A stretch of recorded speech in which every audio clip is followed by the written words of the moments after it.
자, 10번째 썰 한번 가보도록 하겠습니다. 댓글 컨텐츠고 영상 제목. 저 20대 후반이고 서울 사는데 동네 산책하다가 차 압류 당하는 카푸어를 목격했습니다. 라는 영상에 달린 댓글입니다. 아주 좋은 장면 보셨네요. 좋은 장면. 서울이면 카푸어 엄청 많죠. 아무래도 젊은 사람이 많다 보니까. 뭐 다른 지역도 카푸어가 많지만 서울이 카푸어의 끝판왕이죠. 왜냐, 서울이 아무래도 이제 그런 유행 같은 게 많이 번지다 보니까 뭐 열심히 사는 사람도 있지만 방탕하게 사는 사람도 많이 있어요.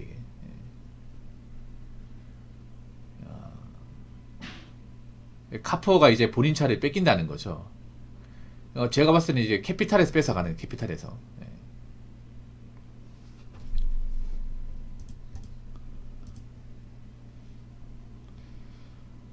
이런 관계 많을 텐데 앞으로 카푸어가 이제 할부금 제때 못 내가지고 그 캐피탈 회사에서 이제 차 뺏기는 거.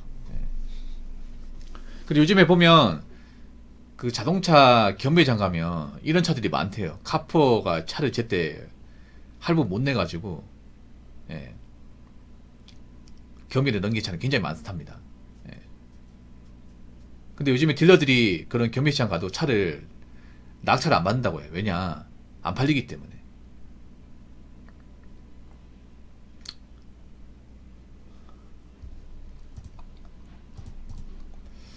아무튼 여러분, 아무리 차가 좋아도 자신들이 감당할 수 없는 차는 무리해서 구입하시면 안 됩니다. 예. 이게 카푸어가 참 말로가 안 좋아요, 여러분. 왜 안 좋냐? 이 가면 갈수록 쪼들린단 말이에요, 여러분.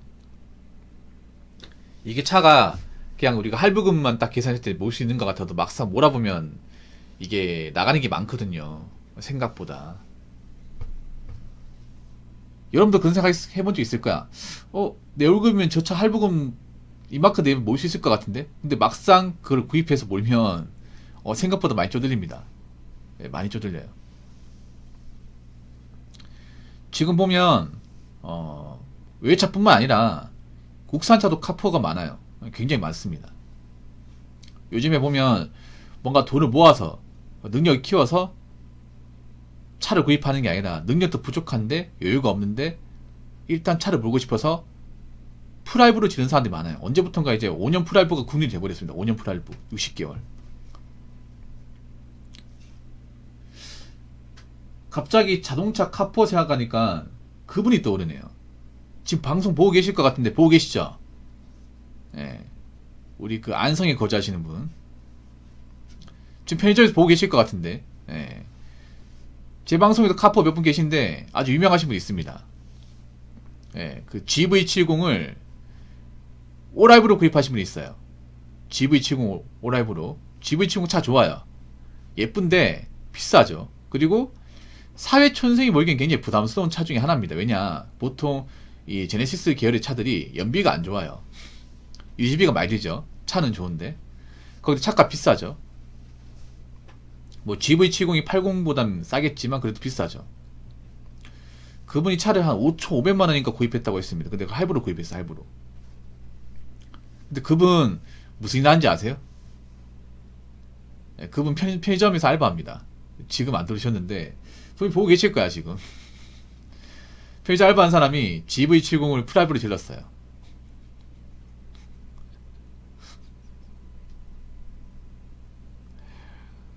그래서 내가 물어봤어. 아니, 이 차를 왜 샀냐고 하니까 이 차 사면 그래도 좀 남들이 날 좀 다르게 보지 않을까?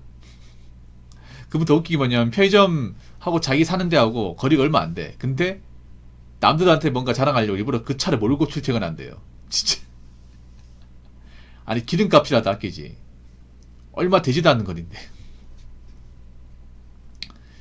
아무튼 지금도 보고 계실 것 같은데, 참. 아무리 자동차가 좋아도 그렇게 할 필요가 있나?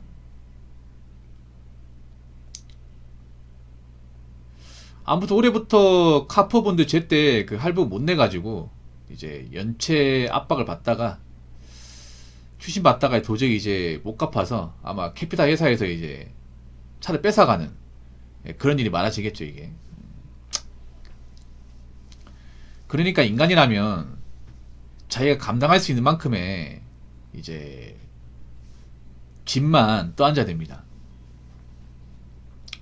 이상하게 우리나라 사람들 보면 자신들이 감당할 수 있는 어떤 집의 무게가 높지 않은데 그 너무 많은 짐을 감당하려고 그래요. 그러다가 넘어집니다. 넘어져요. 감당하지 못해서. 아무튼 여러분들 아무리 자동차가 좋아도 할부로 이제 구매하는 행동 하지 마시고요. 나중에 정 필요하면 그때 가서 본인의 어떤 수입에 맞게 구입하시기 바랄게요. 자, 댓글 한번 읽어보도록 하겠습니다. 대출이 무조건 나쁜 게 아닙니다. 상환 계획을 잘 짜고 연체 없이 상환하면 됩니다. 그리고 투자의 기본 중에 하나인데 계획대로 된다는 가정하에 같은 자본으로 투자한다고 했을 때 전액 생 자본을 들이받는 것보다 금리를 감안해도 일부 대출을 끼고 투자하는 게 수익률이 훨씬 높습니다. 대출 받은 만큼 자본 투입량이 늘어나기 때문입니다. 대기업이 돈이 없어서 대출받아 설비 투자하는 게 아닙니다. 물론 부모님 말씀처럼 감당이 가능하다면 말이죠. 대출이 나쁜 거 아닙니다. 맞아요. 대출이 나쁜 거 아닌데 한국 사회에서 나빠요. 적어도. 왜냐? 한국 사람들은 그거 몰라요. 자신들이 그렇게 많은 대출을 이제 갚을 만한 능력이 있는 사람이 아니라는 걸 몰라요. 내가 버는 게 적잖아요. 버는 게 적으면 나는 많은 대출을 받으면 안 되는 사람이야. 대출 자체를 받으면 안 돼요. 어떻게 보면. 근데 벌이가 적은 사람이 대출을 많이 받아요. 할부 구매도 많이 합니다. 제가 좀 소신말 안 하자면 애초에 버는 게 적은 사람들, 한 300 이하 버는 사람들은 대출 할부 하시면 안 돼요. 약정도 하시면 안 돼. 근데 현실은 벌이가 적은 사람이 스마트폰도 약정으로 구매하고 뭐 가구 같은 거 뭐 전자제품도 할부로 구매하고 자동차도 할부로 구입하고 이런 거 많이 합니다. 그러다 보니까 점점 더 가난해지는 거예요. 이게 점점 더. 여러분 제 방송을 보신 분 중에 소득이 많은 사람보다 소득이 적은 사람들이 많을 거예요. 근데 소득이 적은 사람이 돈을 모으려면 어떻게 될까요? 아까 제가 말씀드린 할부, 대출, 약정 같은 거 하시면 안 돼요. 멀리 하셔야 돼. 그러니까 이렇게 생각합니다. 내가 능력이 안 되면 애초에 뭔가 할부로 사면 안 되겠구나. 할부로 지르면 안 되겠구나. 이 마음을 계속 마음속에 품고 있어야 됩니다. 근데 요즘에 보면 많이 벌지 못하는 사람들이 스스로 무덤을 파요. 네. 할부로 구입해가지고.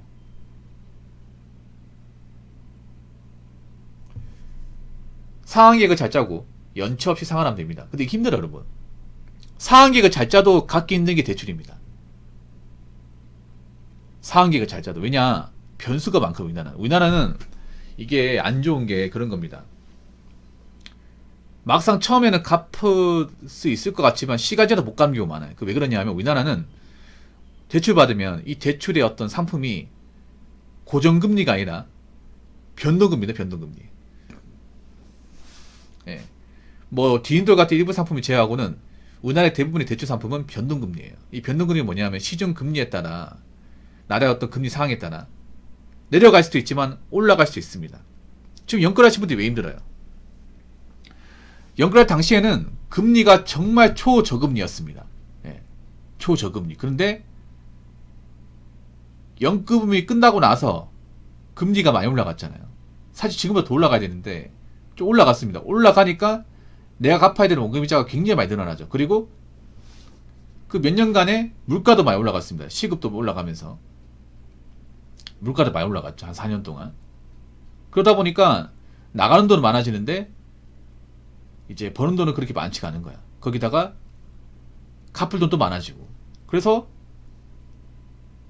지금 제때 갖지 못한 사람들이 많이 생기죠. 이게 내가 생각했던 것보다 이제 나간 돈이 많아지다 보니까.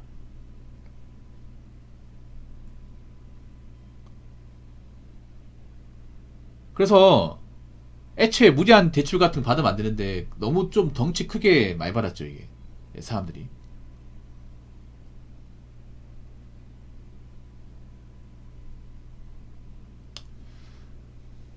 아무튼 그렇습니다. 앞으로 이 대출 상한이 점점 빡빡해질 겁니다. 객관적으로 증명하는 게 뭐냐면 요즘에 대출 연체율이 늘어난다고 하잖아요. 연체가 뭐예요? 제때 못 갚는 거 얘기하는 거예요. 제때 대출 받았는데 앞으로 점점 제때 못 갚을 겁니다. 점점. 왜냐하면 물가 계속 올라갈 거 아니야. 거기다가 우리나라 문제가 뭐냐 하면 생각해보세요. 대출 상한 계획을 짜도 변수가 많은 게 뭐냐 하면 바로 뭐냐? 희망퇴직이에요. 경기.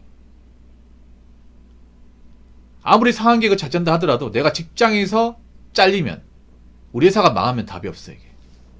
그렇지 않습니까?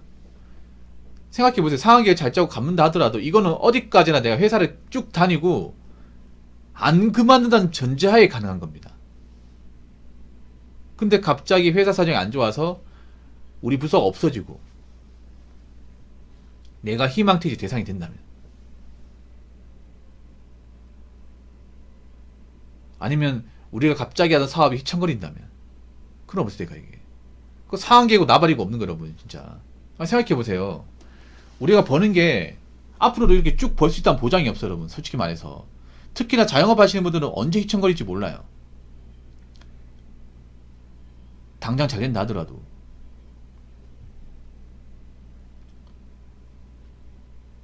뭐 사업하다가 갑자기 엎어지면 뭐 상한계이고 뭐가 없는 거죠. 그래서 굉장히 변수가 많아요 여러분. 저걸 잘 짠다 하더라도. 그렇기 때문에 일반 사람들은 애초에 덩어리 크게 대출 받으면 안 되는데 문제는 뭐냐면 너무 대출의 덩어리가 커요 이게. 자신들이 감당할 수 없을 정도로. 그래서 앞으로는 제가 봤을 때는 대출을 많이 받은 분들은 점점 상환하기 빡세질 겁니다. 예. 갚기 힘들 거예요. 애초에 대한민국 사회에서 대출을 제대로 감당할 사람 많지 않습니다. 많지 않아요. 앞으로 내가 왜 이만큼 대출했지? 내가 왜 무리에 대출해가지고 이 고생을 하는 걸까? 그런 후회한 사람들이 많이 늘 겁니다. 아무튼 여러분은 애초에 깜냥이 안 되면 뭐 대출 같은 거 받아가지고 뭐 해볼 생각하지 마시기 바라겠습니다. 자, 이상으로 10번째 썰 마치도록 하겠습니다.